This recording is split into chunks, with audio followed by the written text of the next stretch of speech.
அரசியலை நீங்க எப்படி எடுத்துக்கிறீங்கன்னு என் அன்பு பிள்ளைகள் தெரியல. ஒன்னு நீங்க புரிஞ்சுக்கணும். ஒரு அண்ணனா, ஒரு மூத்தவனா நான் சொல்ல கடமைப்பட்டிருக்கேன். அரசியல் என்பது ஒரு வாழ்வியல் என்பதை நீங்க புரிஞ்சுக்கணும். அறிவியல் புவியியல் போல அது ஒரு வாழ்வியல். இன்னைக்கு ஸ்ரீஹரிகோட்டாலிருந்து விண்கலம் இத்தனை மணிக்கு ஏவப்படணுங்கிறது முடிவு செய்தது அரசு. அந்த அரசை முடிவு செய்தது எது? அரசியல். இந்த நாட்டோட ரஷ்யா உக்ரைனோட இத்தனை மணிக்கு தாக்குதல் நடத்தணும் முடிவு செய்தது அரசு.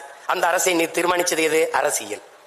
அப்ப அரசியல் என்பது ஒரு வாழ்வியல். அரசியல் வேண்டாம் என்று நீங்கள் விலகி நிற்பது என்பது வானமே இல்லாத பூமியில் வாழப்போகிறேன் என்பது எப்படிப்பட்டதோ அப்படிப்பட்ட ஒரு கருத்து.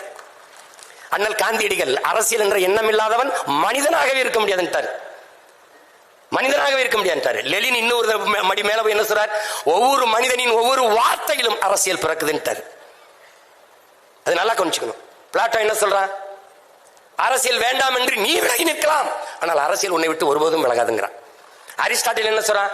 அரசியல் வேண்டாம் என்று நீ விலகி நின்றால் யாரை அருவருக்கியோ அவன் ஆட்சியின் கீழே வாழ நேரிடும். அதான் இப்ப நேரிட்டுச்சு.